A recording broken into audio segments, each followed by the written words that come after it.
watching Inside the Gilliverse, talking all things Breaking Bad, El Camino, and Better Call Saul. Brought to you by Stewart Travel Guitars. See the incredible stowaway travel guitar at stewartguitars.com. Also brought to you by Idea Bench, makers of hot rod-inspired pedal boards and pedal board accessories at ideabench.com. Microphones for Inside the Gilliverse are brought to you by Rode Microphones. Now please welcome your hosts, Tom Schnauz and Eric Broadbent.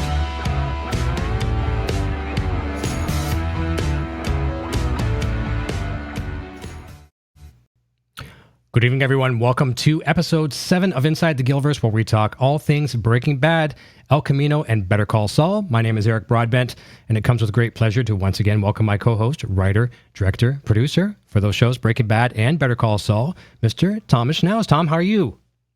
I'm doing great. How you doing?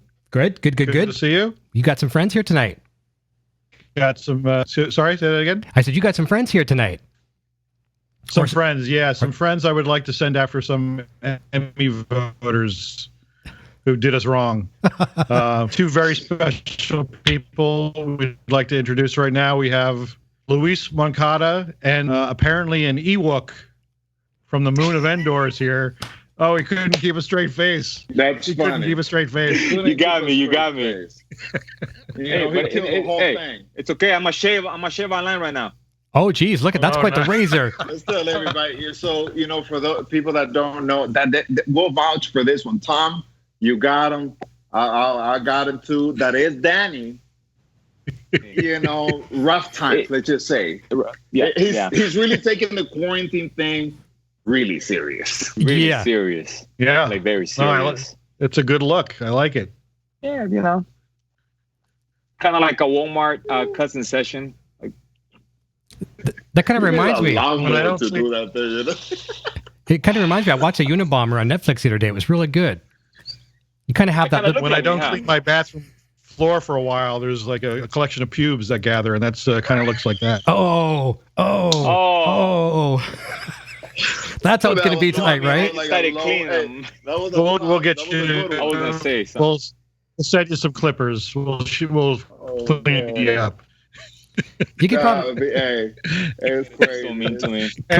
clip it and sell it on eBay. There you go. The fans will buy it. There you go. Sell it on eBay. Yep, little container like these things. Oh man, that's good. Hey, yeah. buy some of those, Tom. Yeah, I will buy. I think with all this, I could help Louis. No, yours, Tom. Help me, yeah. Ooh. All of us. It's great. It's great to have both you guys here at the same time. I mean, the fans are going to be really excited. Obviously, we got a bunch of people jumping in the chat already, and a lot of live questions. And if you don't mind, I'll jump into. Oh, our pleasure. I'll jump into some questions right from the fans. Tom and I both have questions as well too, but the fans have some great ones. I have questions. Good. Yeah, I can imagine. But you know too much, bro. That's right. You're on the inside. You're inside the Gilliverse. Yeah, I'm scared. Yeah, I want to tell. Once we get some questions, I want to tell the story of how we got around to casting these guys. But let's take some fan questions first. Perfect. Then we'll work our way up to Okay, that sounds good. Okay. First one off of this was sent to us by Elizabeth Coleman from Twitter. She asked both of you, how has boxing influenced your approach to acting? For me, this would be for me. And then boxing and me, I was boxing and Muay Thai. I did Muay Thai and then boxing came.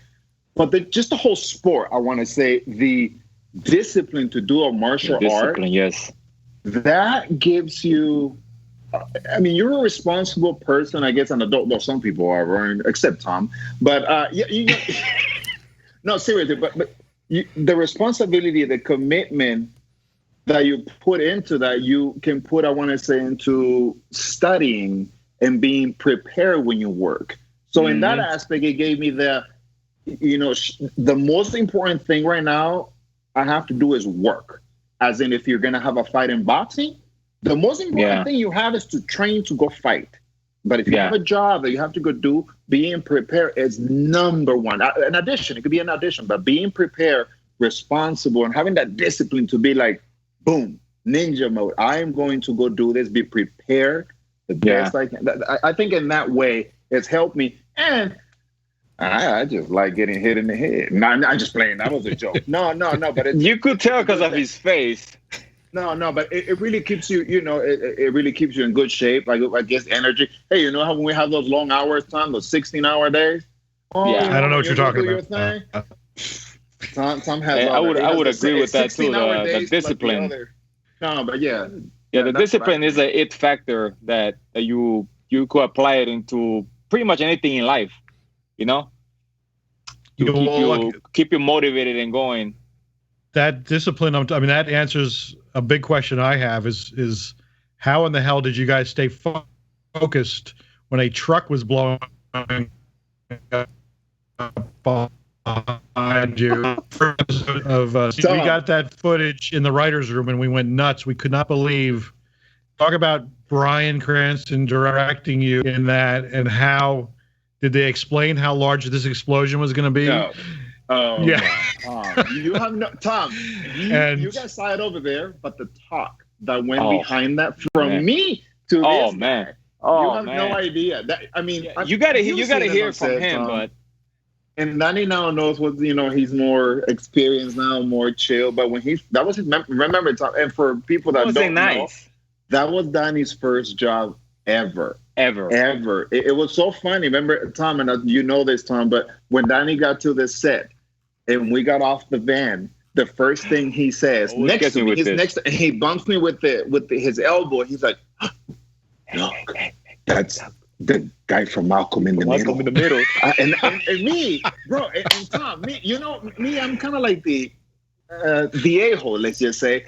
And I was like, "Shut up, be serious." And I keep watching. So then, but the explosion, Tom, for your question, Tom, was they did not say how big it was going to be.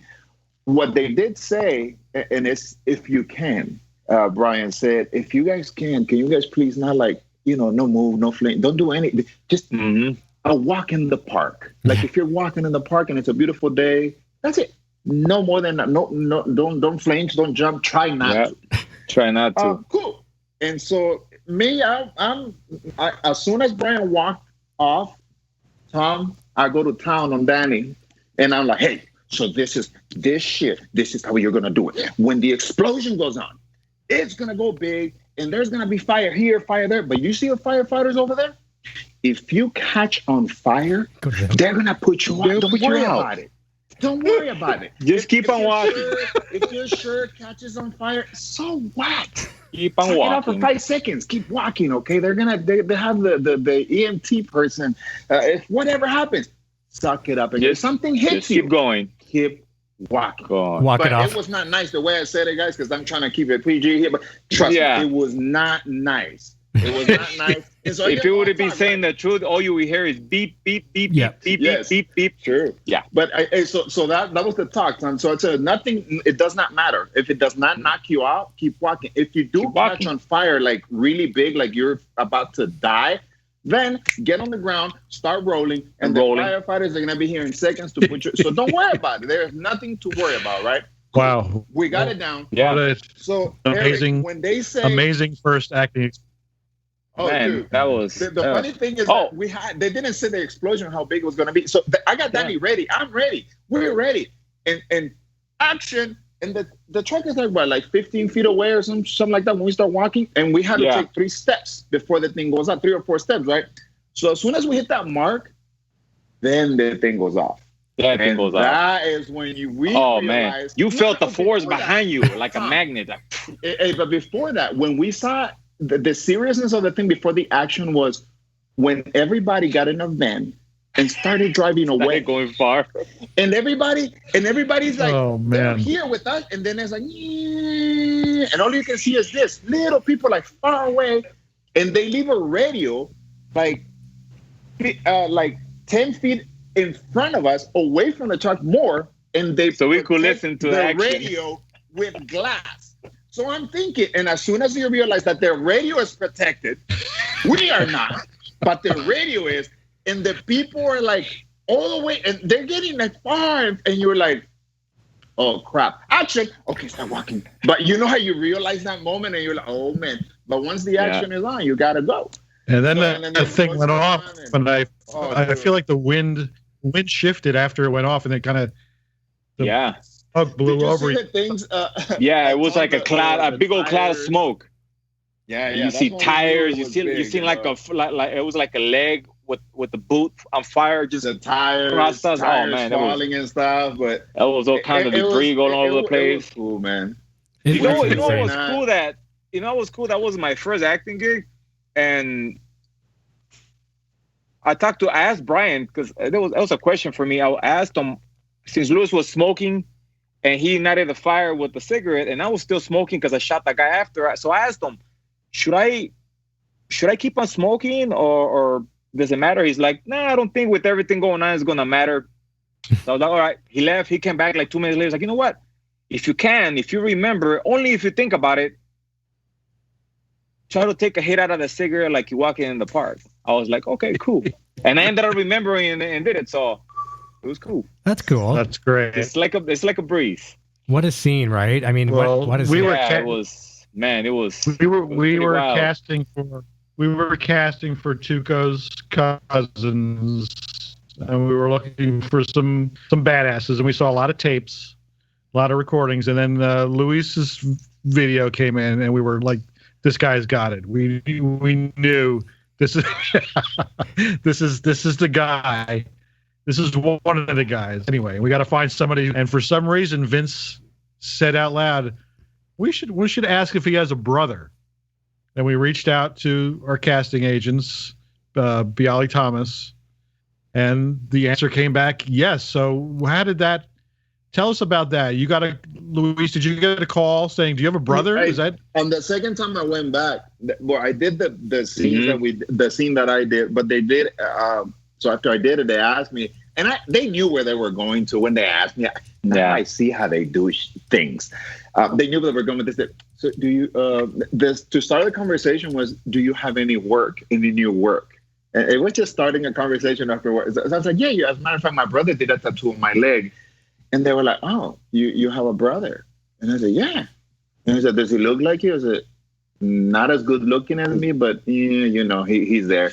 Oh, does he act? And I said, no. And you know how that moment when you say no, I said no, and I put the no and not one credit, nothing, not even nothing, not once in front of the camera. And they were like, from asking, they were like, oh. And then, but then they thought, I knew they had Vince behind in their ear, thinking about it, like, well, Vince needs. So they were like, well, and they kind of like talk a little bit, like a couple of words, and they pull the two scenes with the scenes that we auditioned for, and say, hey, Luis, here's two scenes. Help him out a little bit, work with him, bring him in tomorrow. And we'll do the two scenes, and then we'll do an improv in Spanish after we do the two scenes. After he does the two scenes, and we'll go from there. So once I leave that room, first thing I do, and again, not in a nice way, get to that right now. Story of my life in 45 minutes. And when he gets to the house, I give him the thing. I say, okay, this is a great audition. Get in the room, study this. Danny goes in the room. Remember, Danny has not auditioned before.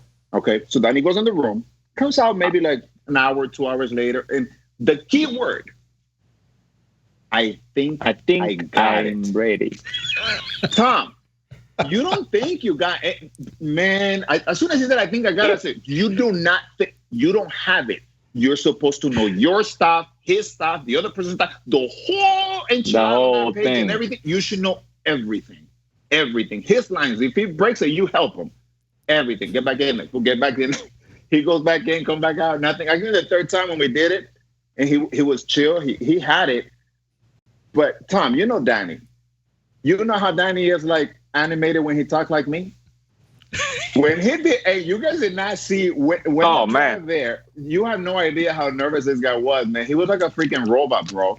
Like, they know how Danny's like me talking, but the day when we're driving to the audition, Thomas, he was like, are you okay?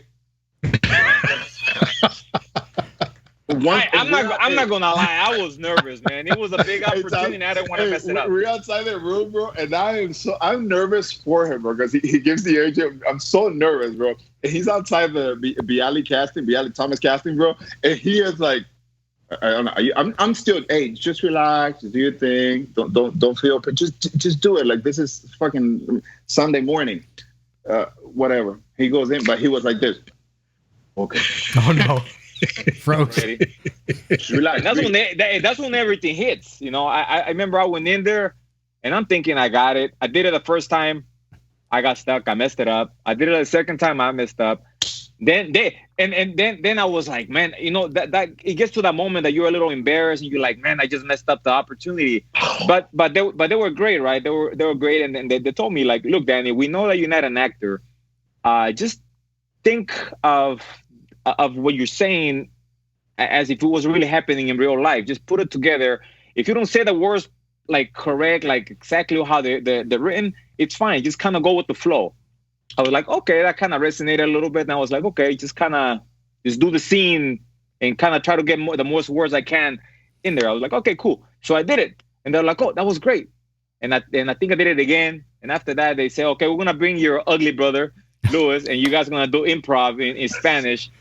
I had to give it to him. So they say that we're going to do an improv in Spanish. We're going to give you a scenario, and then you guys are just going to do whatever. This was cool. Yeah. Hey, again, with the not acting ever, Tom, Eric, Danny had never done improv. Nothing. Had not even a clue what the hell it was, right?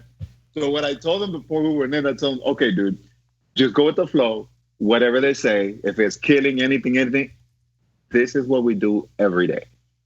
This is nothing. And not to get deep into life, but, you know, we've been through a little bit here and there in real life. So I kind of put a couple of examples of, things that we heard. Yes. Okay. And so and the news. Just go with the flow. Yeah. Nothing, everything that they say we've done, we'll do, it's nothing to us. Do not go against me. Go with the flow. Yeah. And it was a beautiful thing. It worked out nice. And if it did not work out, I would have fucking kicked his ass outside and probably shot him a couple of times. Mother. Again? You ruined it for me. Yeah. It was cool, Tom. It was cool, man. We were so happy. We were going to hire you, Luis, no matter what. So you know, but then you came auditioned, and then your brother Danny, you came in, and for a first timer, I mean, we couldn't tell. You were great. So that was cool, man. Thank you, Tom. That was cool, man. Really, you helped boost season 3 into another level with your appearance and just what you brought to the show. And now Better Call Saul, we're so happy. So let's thank you. It's an honor. Oh yeah, let's get some more fan questions. Eric, Certainly. Yourself? Let's do it. And just before we do the fan questions, there's a super chat coming up, but we have a birthday girl in the house, one of our regulars as well too. So maybe from both Daniel and Louis, you can wish out a happy birthday to our good friend Karina. It's her birthday this weekend, a 4-day weekend for her, and it's a happy birthday for her. Hey, Karina, happy birthday. Happy birthday, girl. Happy birthday to you. Happy birthday to you. Happy birthday, Karina. Happy birthday to you. Happy birthday to you. What do people say? Go break bad. No, don't. Nice. If you do something bad, I don't know you, Karina. Here's I don't know you. A very nice birthday wish. Thank you. Happy birthday. This is from our friend Shashank Vichari, and Shashank did a really cool review, a video on YouTube of the whole Better Call Saul series. Really, really good review. I encourage people to go check that out. I'm going to try to interpret I'm sometimes not the best at reading some of the comments, but it says, how do you people interpret two characters that have such less dialogue? So, in other words, both the characters don't have a lot of dialogue, but they're still very, very menacing. And maybe that can come from Tom as a writer and from you guys as well too. So there's not a lot of dialogue written for the brothers, and but they're still menacing. Can you guys all kind of comment on that? Tom, our faces. The faces is number one. Trust me. Like when I work out at the gym, I always tell people when I work out at the gym, this is me. That's how I work out. There you go. Face. Now, ugly. The scary part. This is a funny thing, Tom, and I don't know. I didn't say anything to Vince because I didn't want to be like, you're fired, Louis. Or you guys. But you know when we got the call when you guys were in LA and when we were at the wardrobe fitting. And and he gives us that you guys are gonna be the scariest and this and that and then when he says, and you guys are not gonna say shit. And in my mind I'm thinking, what the F did you just say? Because the speech was, you guys are going to be the scariest, so menacing. And you know how he's making you look like you're going to be the baddest. You're going to be a bad mama jamma. You know imagine me being the first time hearing all this and then him saying, he's thinking, I'm not going to talk. A bunch of stuff. And then and you guys are going to not say anything or very minimal, very small. And in my mind, I'm like, what? But I did not say it. But in my mind, I thought it, Thomas. I did not say anything. And good thing I didn't, because then when I saw the product, the final, and I'm thinking, this mama, you know what I'm saying? It's a genius. This dude is a ninja. The way it's put together, bro, is like, it's more memorable. I mean, I think the more lines, it would take away from the characters. Right. Yes. Yeah. And exactly. When you guys do speak, it's like, oh. Yeah. I know, it's like a whoa. You guys appear on screen and you're just locked on. It's just that's a good. But back then, Tom, before I knew what was going to happen, because remember one thing that we did not audition. Our audition was scenes that Walter and Gus Fring did on season 2, because remember the audition for our characters, there is no lines to audition. Yeah. So we had to audition other scenes from other characters. Yeah. So me in my mind, Tom, I'm thinking Gus Fring's thing, or you know what I'm saying? Like I'm thinking stuff like that, right? I did not know at the time because they put a different name on the scenes. Oh yeah. It wasn't just your characters. We did that for every. I mean, Jesse Plemons' audition was a whole separate, really? He was playing an army guy that Gordon Smith had written a whole scene that didn't exist and would never exist in the show, but it was what it would be. And we did that with not just you guys, but with a lot of characters, because Vince is always very paranoid about safety and things leaking out. So you do, you got to be careful. You just gave us a new one. Like me, I'm being a fan guy, right? Like super fan right now. I'm like, wait, really? I didn't know that. Did you watch the show before? Did you know what the show was before? When I got the first audition, when I did the first, I went to, and remember, this is the time Blockbuster was still big. So I run to Blockbuster and they had season 1. Mm-hmm. And I watched that thing. I think I watched like 6 episodes before I went to the audition.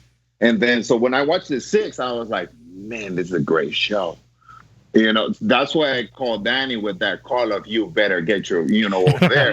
Because I already knew, how you watch it. And, like, I would have not said all this the way I called them if it was a show that was kind of like, just get to the house whenever you can. But when I saw the first 6, I was like, we want to be in this. Yeah. So that's when all the F's and the S and all the other stuff came out. I said, get to the house right now. I want to be in this. But yeah. Well, what a great brother, huh? Exactly. What was the question again? I think I answered, but I think I went sideways. I think it was just the fact that less dialogue. I think you guys answered it, and you also talked about what. So less dialogue. And another thing, Tom, and I think you know that, Tom, because Tom has been there, directing or as a writer. He's been there, producing, whatever. He's been there. He's seen our work, and there's a lot of things that are scripted. As me and Danny and I doing stuff together, but then a lot of times we just did things like it just happened. It just happened. And it goes with, remember, Danny and I we're funny or whatever, and sometimes we're mean to each other, whatever it is. But we know what's up when we're doing stuff, or you gotta like the girls kind of look at each other and be like, okay. It's almost the same as the character without doing all the crazy stuff that you guys write, Tom. Well, some of it. But no, we're almost the same in a way. Quiet, the same. So a lot of that stuff it's almost came out organically, to do, because with the ugliness that comes, but we also are serious when we're out and or when you're focused on doing something. Again, with the earlier question about the boxing, when you're worried, you are so focused, man, and you look mean when you're doing it. You're doing your thing, and so you don't break character. At the gym, you learn never to break it. Never. You don't break, because if I'm sparring with you, Eric, and I break character for a second, boom, punch in the face. So you learn how to be lazy. Yeah, you gotta focus. Yeah. Well said. You gotta focus. Come to the gym, Tom. I'm gonna make you into a ninja. Vince gets out of hand, you'd be like, boom.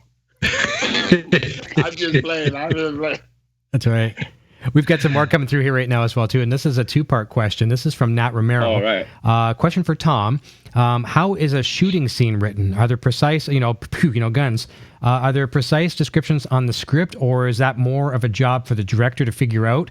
And I'm not sure if I saw the second portion of that, so we'll just go with that. Well, I guess it is a two-part question. So how is a shooting scene written, and are there precise descriptions on the script that make the job, you can handle it from there? Yeah, I think it actually varies. I mean, if something specific needs to be hit with a bullet, it will be pointed out. If it's sort of wildly choreographed, that's something with the director and their special. You guys have been in some big shootouts. In season 4, you guys did a whole shootout at that motel, which must have been very crazy and hard. There was a lot of heavy. Big guns in that one. You can't script every hit, but if somebody gets shot with a bullet, you try to specify where on the body, because again, everything has to be rigged by special effects crews and makeup. So it's kind of a wide ranging. You can't be so detailed because then it would be excruciating to read. Yeah. Okay, this bullet hits there, but sometimes it's a wild spray and it peppers a wall or people, and sometimes somebody gets shot in the head, like Luis's final scene. Yeah, poof was a direct hit. Hollow point bullet. Yeah, that's right. Hollow point bullet. Well, that's good. That's good to know for sure. Here's a good question with a bit of a pun on it as well too. This is from Lori. Would like to axe Lewis. Where is it, Lori? She would like to axe Lewis and Daniel. Who is the most ruthless? Tuco, Lalo, Gus, or Heisenberg? That's a good one. Oof, that's a hard one. Okay, I got it. That's easy. Do you guys know? Are you asking me? Yep. Lalo. Okay, Lalo. I'd go with that. Unanimous? Is that a Lalo around the house? Tuco is crazy. Tuco is crazy. But he cannot do the things that Lalo can do. Yeah. You know what I mean? Lalo very charismatic. Lalo he could be super nice, but he'll kill you in a second. Yeah. Lalo, it's a lot in a lot of ways. Lalo is almost like Gus Fring. Yeah. In a moment he's like, and the next moment, he's so funny and joke, but this, you're gone, and Saturday morning drinking coffee, it was nothing. It was a joke. It's cool. Yeah. So Tuco, you could tell right away he's up to something. He's crazy because he's done a lot of drugs or something. That's how I feel every time I see him. He's done a lot of drugs and he's a little cuckoo, but he does not get close, I think, to Lalo, in my opinion. Speaking of questions, this showed up in my mailbox. Oh, we got to go to this. Breaking Bad Trivial Pursuit. Oh, wow. One of the questions, I'll ask you guys one of these questions. Okay. Breaking Bad writer's room, who was the best looking writer? It's present. Thank present. you. Hey, perfect. Sexy Tom. You weren't a wedge for that one. He's a sexy mofo. He's Tom said, you guys just got on like another 5 episodes. You guys are up to season regulars now. There you go. Good. Tom's always been cool. No, Tom's always. Too, Tom. Hey. Tom's crazy. Quick question from you guys on the set of. Okay, quick question from us to you, Tom. How do you come up with all these crazy ideas, man? Because if you were to look at you, you're like, oh, that's just a normal guy. You look like a nice guy. You look like a nice guy, but he's not. Your mental state and writing tells a different story. It's you pack a bunch of writers in a room together and just let their minds wander and they go strange places. But it's not just me; it's the group. I can't take credit for this. Good one. It's a great group. I met you guys I first met you on the set of my first Breaking Bad episode, 307, and we did the scene in the back of the truck where you're buying the bulletproof vests. Oh yeah. You guys were so nice. You took pictures with anybody you wanted. Pictures. I have one of my favorite pictures standing between you guys is the third Salamanca brother. That's great. Yeah. So you guys just we love having you on set. Anyway, Eric, no problem. This is great. This is a question from Bob asking the brothers, what are your favorite films and TV shows and what makes those productions great to you? Man, that's a good. I mean, I have a few, but I'm gonna tell you one. I have a range of things. Movies. I have a couple of movies, and it's for Western. I like Tombstone. Nice. I love that. I'm on board on that one. Doc Holliday or Val Kilmer, his performance as Doc Holliday to me is awesome. I like the period. That is why I like. I mean, it's beautiful. The acting is great. Everything. But I love that stuff. Not like a humongous Western guy, but I love that movie. The way it was played, the way he played Doc Holliday. I loved it. Now, another movie that I like that it's a whole different thing. Pulp Fiction. And that one, I like. I mean, that one it's a different thing. The acting is amazing. The story is great, but the acting you see from John Travolta, Samuel L. Jackson, the cinematography too, man. It's beautiful. You see this, man, and as an actor, you're always trying to grow and see us, especially we're new, in a sense, you know what I'm saying? Like we are. So you always see things like that, and you're like, man, and you see other work, and you see interview. It's just like us. If you get inspired, and they see us talking like this, they're like, whoa, they talk. So then they see something else we did that we were not so animated when we talk, and they're, well, they're good actors because they really talk a lot, Same with them. Like you see John's interview they're so different and so smart, and so you understand me. So you see the whole thing, and you're like, man, that is great acting. So those are like two of my. I have other movies and I have TV shows too. I agree with the same movies as him. Tombstone. I got two guns, one from each of you. I love that part. I just seen it not too long ago, like about a month and a half ago. Great movie, great movie. What TV shows, man? Tombstone. Movie. TV shows, man. Not because we worked on it. Well, Daniel, how fan Breaking Bad. Nice. And I just watched a TV show recently that the one that I just comes out top of my head, Rectify. Oh, no, oh yeah. Oh man, that's a great one. Man, it's man. If you guys haven't watched Rectify, go watch it. It's oh man, it's deep. Our producer, Melissa Bernstein, is one of her shows. Melissa Bernstein worked on that show. Oh wow. Oh what? Man, oh yeah. Hey Dan, what was it like? Working with Clint Eastwood? You got to be working with Clint Eastwood. With Clint Eastwood, man, it was such a man. I when I was young and dumb, I ended up going to prison, right? And I watched a lot of his movies when I was incarcerated. So for me to be free and be able to work with him and him direct me, it was man. I was really shocked. I'm not gonna lie, I was really shocked. I was fanboying like crazy, and he was so down to earth. He was really, really down to earth, and he let me kind of do my thing and kind of improvise on some of the scenes that I ended up doing that were not on the script. So it was an amazing thing to be able to put in my own little flavor, you could say, into the character, and him letting me do it. I mean, I was, even right now that I'm thinking, I'm just kind of remember when as I'm talking, and I'm like, wow. Reminiscing. Cool.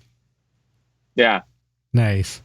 Beautiful thing. It's a beautiful thing. Hey, Tom, he was just probably scared of Danny. He's I just be quiet. Yeah, do your thing, bro. Well, those are good shows. Such a cool dude. Seriously, like I was very honored to be able to work in a movie with him and have him direct me and there was a certain thing that I did. He told me like that was amazing. That was a great job. And, I was like, yeah.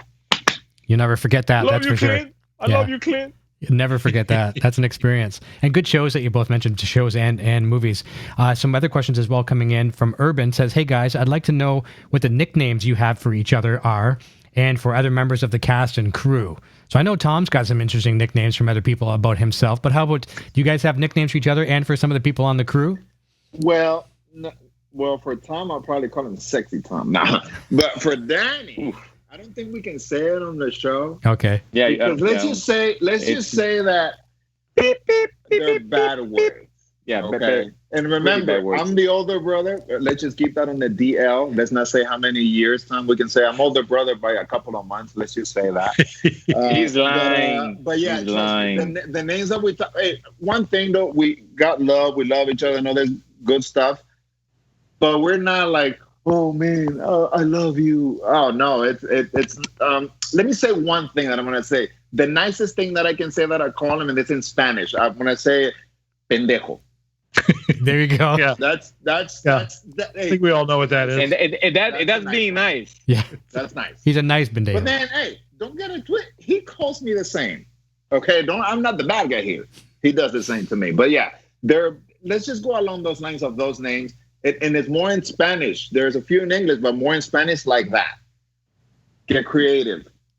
Perfect. The worst ones. Here's a good question. This is from Arabella, and I know where she's going with this, and I'm getting voice to text from my beautiful better half, Sandra, here, so it doesn't come through properly, but I know what she's trying to say here. So Arabella, in Breaking Bad, we see a flashback. Marco breaks one of Lionel's toys, and he tells Hector he wants him dead. Do they let me see. Do they sometimes do they say they want to kill each other, or do they really believe la familia estado? So in other words, family is everything. But what are your thoughts on that? Yeah, it's T.O.'s method of teaching. Yeah, I was thinking. That was what I was thinking. The same. Like at the moment, back when the little guys did our younger self. Yeah, and that was the first time too that they did it. Yeah, it was. You know how when you're mad, something happens. Yeah, I want you to die. Yeah, but you don't really want him to die. I mean, just like when I you're saying because you're mad. All the nicknames I'm calling him, I don't really mean them. It's a lot of out of love that I call him all those names. But same thing. That's what I think. I think no, the familia for back then for Theo was big, and he put it on us to be the same familia as Toro for real. So I think that's we grew up. We didn't really want to kill each other. I didn't want him to die. He didn't want me to die. But at the moment, more I hate you at the moment because you broke my toy, but I don't want you to die. Speaking of dying, you almost both died in my episode in Breaking Bad, but we realized Daniel's character was supposed to die at the end of episode 307 as well. But when we were breaking 308, we realized, well, we're missing something. So we ended up having your character survive, but legless. Yeah. your legs had been severed. What was the experience of that? Like shooting, probably your first real special effect scene that you had done. That was pretty wild because they put some stockings on my legs. And the stunt coordinator told me when I jumped out of the bed, he said, pretend. He said it's gonna be tricky. He said pretend that you don't have any legs, that you don't have anything attached on your lower body. So I was like, man, how do I do that? So I started kind of thinking in my head, how would I feel? And so when I jumped, he said, try not to jump perfectly, because there was one time I tried to jump and I kind of landed perfectly, like I was doing a push-up. He's like, no, try to land a little off.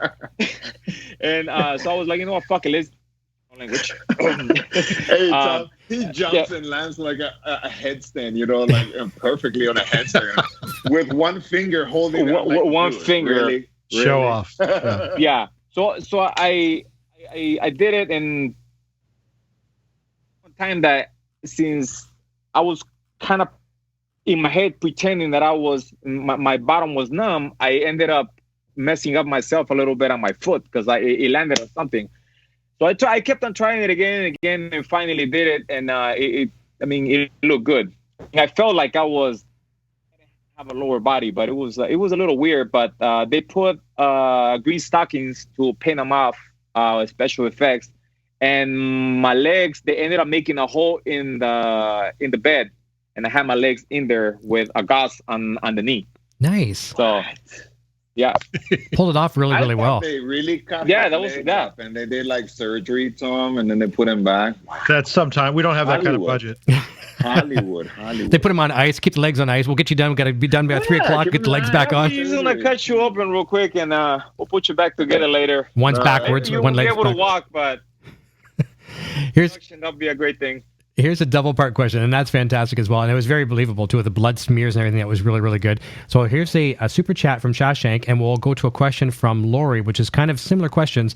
Shawshank says, what episode do you guys have, did you guys have the most fun shooting, either from Breaking Bad or Better Call Saul? And I know there's some great scenes. So favorite scenes from either or? I go first. Explosion. The explosion on 301 and the shootout on 307. On 307. That's Breaking Bad. Now, Better Call Saul, I think it's been a couple of things on Better Call Saul, but I think the most fun, and I'll tell you why. The shootout that we did that season, not this 404? Season, the season before time. Yes, 404. Why? Because, and I don't know people if they don't know, being the bad guy, it's fun. Yeah, it's fun. You get to do all the cool stuff. You get to shoot. You get to kill. Sometimes you're Superman and you don't die when you get shot, but that's a good thing. You get to go do all the good stuff. But now that comes with the price. You always die. Well, 99.9% of the time you're gonna die or go to jail. So be careful. You're gonna have fun, but it's gonna come back. Yeah, consequences. Yeah, that's right. Well, I think we agree on the episodes. Those are the episode. I agree the same thing. That was the most fun. Brian's episode was that was. Oh man, that was pretty wild because it was my first acting gig, and it was a huge experience. It was a really huge experience, and but thanks to this guy over here, make it all easy for you. I was able to control myself. All that barking he was doing. Well, this is carryover now from Lori, and this is a tough question. Our fans ask tough questions, so this is to both of you. What was your favorite episode in Breaking Bad, the pilot or the finale? That's tough. That's tough. Oh no! The finale has to be the finale. Yeah, finale. This is me. I don't know, Danny, but for me, it's the finale, and why?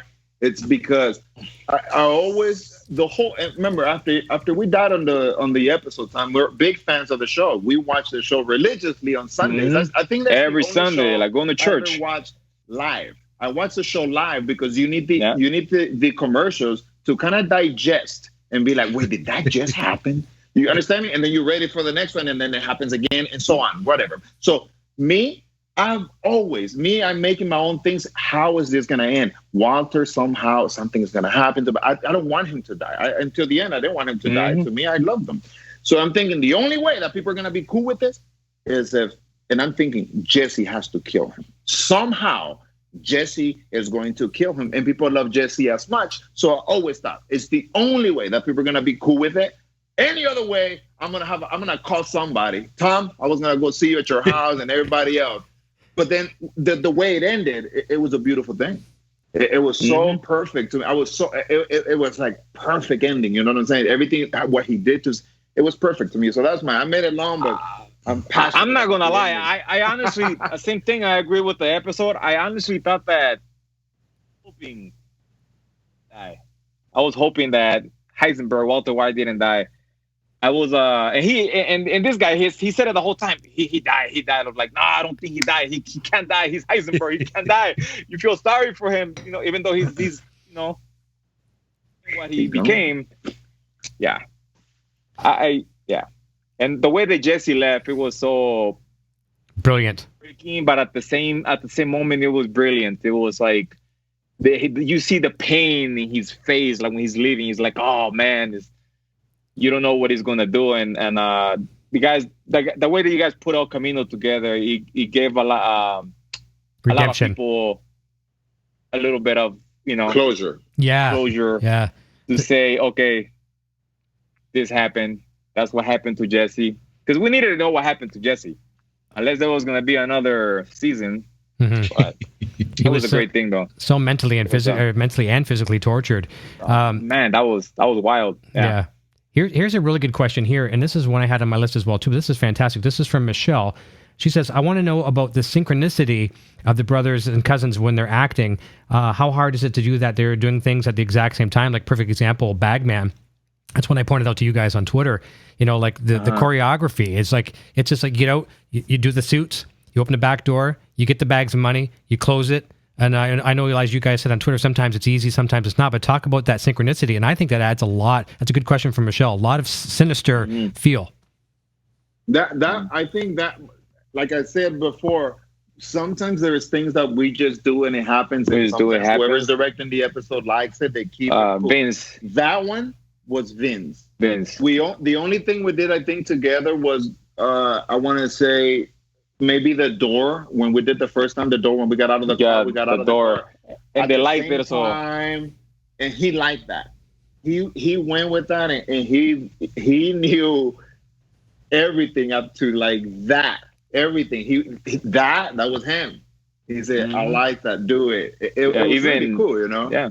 I remember one of the first things you guys did synchronized that really made us smile was in Michelle McLaren's episode with the vest guy. Oh yeah. You shot him and threw money at him. You walked out of the truck together and kind of did a synchronized exit of the truck, and that was not scripted. And I don't know if Michelle told you to do that. You guys just did it, right? And we loved it. That's really one of the first memories I've have of you guys doing something synchronized. That was like, okay, maybe we'll want more of this. That's funny. You know what? I'm gonna tell you. I don't think I ever said this to this guy before. I try to follow him and try to do it, and I ended up doing it, but I didn't say anything. But it happened. That kind of almost reminds me. I'm not sure if it was Steve Martin with Martin Short, but remember the synchronized swimming, Martin Short, like Ed Grimley, whatever. Oh, it was Harry Shearer. Harry Shearer, of course, yes. Derek Smalls. They're doing the synchronized swimming. Hilarious. Got the little nose rings on everything. Short, yeah. Okay. Here's a good one here. I just got to find it. This is from Korea. Actually, here's a comment first. This is a good one. It says comment, not a question. This is from Nat Romero. It says not a question, just a comment. It says Tom, don't go. And obviously we all know Tom and I agreed to do 4 episodes together. We're doing 7 right now. We got 2 more that we're actually doing just because, but we all blessed to have Tom, just like you guys are blessed to work with Tom and everyone on set. I'm blessed to have him as a friend and as a co-host too. But Karina says, we talked about this a few times on the show, and we saw a good interview with Bryan Cranston on Kimmel or Jimmy Fallon. I forget now. I think it was Jimmy Fallon, where he kept the Heisenberg hat and the glasses, and we were joking with Mando if Mando was going to keep the car. So Karina's asking if you guys are going to try and keep the boots. Let's just not talk about it right now. Okay. It's here. Yeah. I don't care. You steal whatever you want. In that case, yes. No. The way that because the show is gonna end. And the boots has been always the biggest thing for us. The suits, we can buy shiny, whatever the fuck is, excuse my French. But the boots I'm sorry, Tom, I've been hanging around you too long.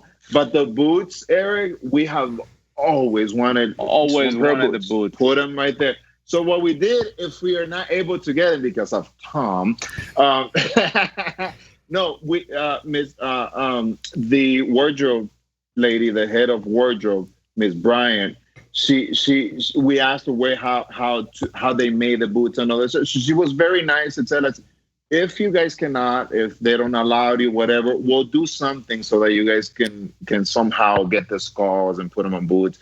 But you know how it is. When the show ends, we're gonna be like, hey Tom, what's up, Tom? Every day I'm gonna send him a text, hey Tom. So be ready, Tom. There you go. But we would love the boots. Man, the logo would love them. The one no one else should be allowed to wear those. They were donated to the Smithsonian, right? That's right. No, they did a travel. They did a travel thing, no? Oh yeah, they borrowed them. They took them to New Mexico. It was cool, man. Yeah, exhibit. It was cool. Yeah, back before I started doing the show with Tom, I had Charlie Baker on the show, and same thing, Skinny Pete, and he wanted that hat. And, he's kind of like, I'm going to take the hat, whatever. And they ended up making him one, a replica, which was, pretty awesome. But the hat went to the Smithsonian as well, too. That's just so cool, though, that the props that you guys have and all the actors are being featured in such a glorious exhibit, Mm-hmm. It's like Neil Armstrong space boots, right? Beautiful thing. Yeah. That'd be cool. Send me there. That's right. I'll be an exhibit. Luis, how did you transition? What was your first acting job, and how did you make that decision to get into it? Oh, I did. So again, this one goes same thing. I was in the 5-star hotel in Brighton. And in 2001, 2002, I was out. And funny thing, I was doing a out of prison, doing a security bodyguarding job out of prison. So I'm doing this job, Tom, and I'm that day I'm standing in front of a trailer to walk in an actor to the set, and the director, he's coming from the parking lot, and I'm like this, like a ninja, not looking, very straight face. I can feel him walking to me, but I didn't look because he never said hi to me. He never really said hi to me, so he was a very serious, very focused guy. So he was, you know how to boom, boom, boom. And I'm like, I'm just gonna be here out of the way. But this day, I feel somebody's looking at me, but I did not want to look because I knew it was him. And he goes right here, right next, and he just pulled my shirt down. And he looks at my. But back then, I had tattoos on my neck, and I had more tattoos. And he just said, "Hey, do you want to be in the film?" And I'm like, "Huh? What?" And in my mind, Tom, I thought I was going to do some background work for like 12 hours. And I didn't want to disrespect them. And I have respect for background work because they always work hard and everything. But I did not want to work long hours, okay? So I told him, I'm sorry, I get off in 10 minutes. Thank you. He's like, hey, fine. He can get anybody else. He's a director. He can go casting. But you know what happened that day? The person that they casted did not show up. Something happened. The person did not show up. And he looked like this ugly. And so he left and he went to Video Village, Tom. Possible. Video Village. You know how you guys hang out over there, you big kahunas, you. So the big kahunas hang out in Video Village, Eric, and they're talking. And as I see them talking, I'm thinking, oh, man. And they look at me. Oh, bro, I thought they were going to fire me. I'm going to get fired. No. Yeah, that's what I thought. I said, oh, they're going to fire me. The little guy comes to me. Hey, and he spoke my language, right, fresh out of the 5-star hotel. Let's keep it at that. And he said, hey, homie, you sure you don't want to be in the film? We're going to give you, and this is what he said, and it was weird because they were paying cash. It was an independent film, Tom.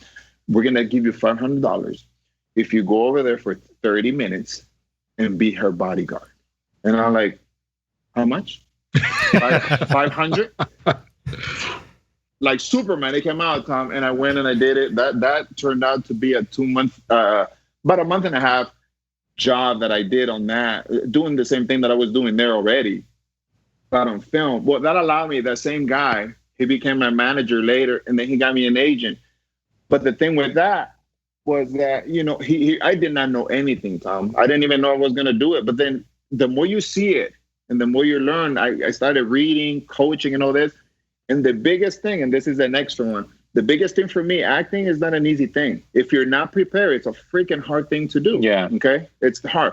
But for me, Tom, and when it clicked, everything that I really, really took it serious was in 2004. I did a Collateral with Tom Cruise and Jamie Foxx. Oh, wow. Yeah. And I saw that scene. The scene when we're in the club, and they're in that Mexican club. Yeah. And Jamie Foxx is talking to Javier Bardem about that scene. My thing when Michael Mann came to direct him, to give him some whatever he was giving him, and them applying it to me, that was like the most amazing thing in the world. Because as the director, it was like a super master class, Tom. It was so beautiful, bro. Like when they do the cut and they pick it up from here, and the actors were so, I mean, as soon as they pick it up from here, it was like, boom. And I was like, what? And they kept doing it. It took a long time to do it. They you know how it is, shooting a lot of stuff, different, and they did it every time. And it was a beautiful thing. So that day, Tom, you know how when it clicks, bro. Yep. I said, I need to do more. I need to do a lot more and be prepared. So you never know how a career is going to start or take off. And lucky for us, it all, those things fell into place, and the guy didn't show up to work that day. Thank you, Tom. Yes, absolutely. For me too, brother. Right place at the right time. And landing with you guys, trust me, that was like the biggest blessing ever. I was like, wow. No, it is. These people are like family to us. We're lucky to have they're really family. As fans not too. Not even a crew, it's a family, really. That's right. Everybody but Tom. Big heart. little hard. I gotta give you a little bit, Tom, every time. Lewis, here's a good question. Tom, it's okay. I'll help you slap him around when we see you on set. Oh, he's going to be my bitch for sure. I'll hold him for you. I'll hold him. Thank you. Thank you. Hey, Tom, is that a promise? Nah. I got you. Look at him. Look at him. Hey, keep it. Guys, behave. Hold on, man. My wife is listening. Here's a way to get back at Lewis. Sorry, Mrs. Schroeder. I'm sorry. I was playing. She's heard our worse. secrets, guys. Come on. That's right. I know. We're supposed to. Shh. Okay. Here's a good way to get back. Street cred. There goes the street cred. Here's a good way to get back at Lewis. Some more questions? Yeah. I think we're getting close to the end. Yeah, let's hear. Yeah, here's one from. Right. This is going to make Lewis upset. Matt says, "Does Daniel ever rub it in that he was in one more scene than Lewis?" I like that guy. Man. Yeah, I know. Let's skip that. Hey, Eric, is there an address with that comment? It depends on how much you want to slip me some cash. I'll get you the address. I'll hook you up. Send All the right. location. I will hook Send the you up. location. All right. I might take the boots. It might cost you the boots. Oh no, okay, no. Let's not. Just kidding. Not here. Just let them slide. Yeah. Just before we wrap up, here's something I want to mention as well, too. Something people get a chance to win one of these guys. Actually, this is a nice lady here, Kim Wexler. We're giving one of these away, the Kim Wexler bobblehead from royalbaubles.com and Royal Baubles and bobbleheads.com. All you have to do is follow us on Twitter. There's a tweet Sandra will show in the share in the chat. Retweet that, and we'll be giving away one at the end of the month. So we're working with those guys and girls over there. Fantastic. There is so many questions that came in today in 60 minutes. It feels like 15. We tell our guests this all the time. 60 minutes feels like 15. We didn't get to hardly a chunk of them, but we were very, very blessed and really nice to have you here. And we're really looking forward to seeing what may come your way in season 6. Looking forward to that. I mean, you guys really knocked it out of the park in season 5. You had a major part in making that the success that it was. Thank you so much, man. We had a lot of fun. Such an honor. A lot of fun. Went by too fast right now. I know. Too much fun.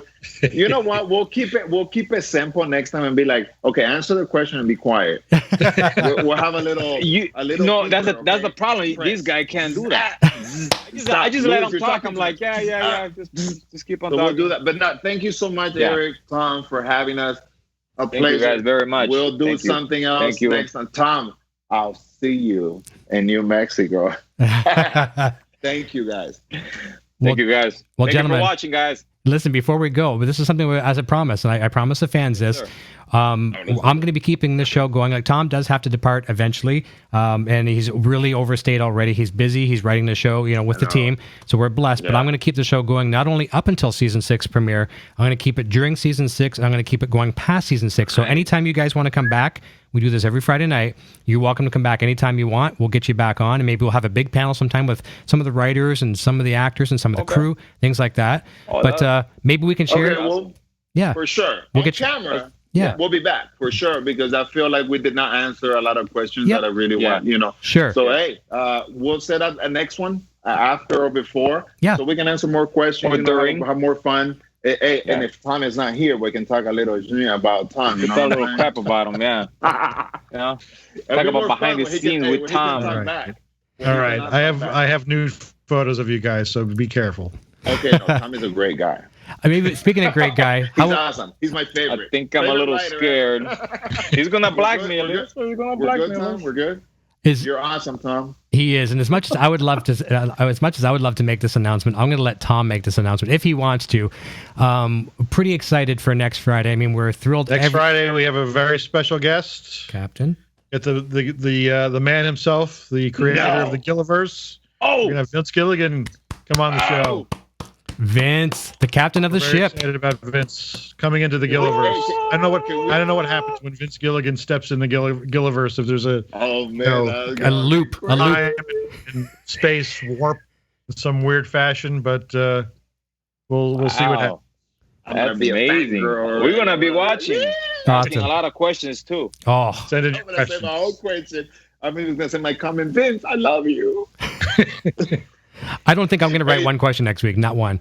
Hey. You better tell him my comment, Eric. And tell him I love you. And remember, I sent a kiss, so you have to kiss him. Like, you know what I'm saying? Oh, no, he's not going to be there. I'll start practicing. Virtually. He could do a virtual kiss. Well, hey, Tom, when you see Vince, Tom, give him a big old...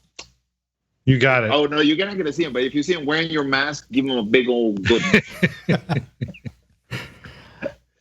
Guys, this has been great. This is a conversation we had last night. We were talking for probably about 15 minutes, and I knew what we were going to be in for tonight. It's just, and as some fans watching the show for the very first time, like, Breaking Bad and Better Call Saul, they see you guys as these stone cold killers, and they don't realize that you're just so fun, like, gentle giants, teddy bears, so to speak. And it's been a blast tonight to give people the other side of that.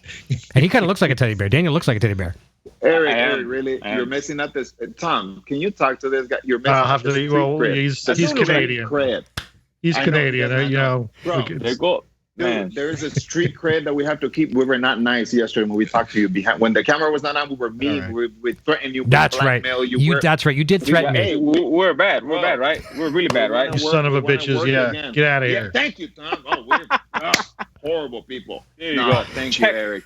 Thank you, Eric. Hey, seriously, man, a pleasure. It is an absolute pleasure and honor. Tom, you're okay too sometimes. No, Tom, I love you, man. All right, gentlemen. It means a lot. Thank you for coming on. Everyone have a fantastic... It's been a pleasure. Thank you. It's a pleasure for sure. Thank you, everybody, for watching. Yes, have a safe weekend. Be nice and have a great weekend out there. We'll be back next Friday, 9 p.m. Eastern. Wear your mask, people. Ride safe. That's right. Exactly. Get everyone safe. Be safe. Wear the mask. Get back to work as soon as possible. Know where you live, fuckers. That's right. They're coming for you. Coordinates. That's right. Gentlemen, don't go away. I'm going to say goodbye to you. We'll say goodbye off the air. We'll let the fans go here. Have a great weekend, everyone. We'll see you next time right here inside the Gilliverse with Tom and Eric and Vince Gilligan next week. Until then, cheers.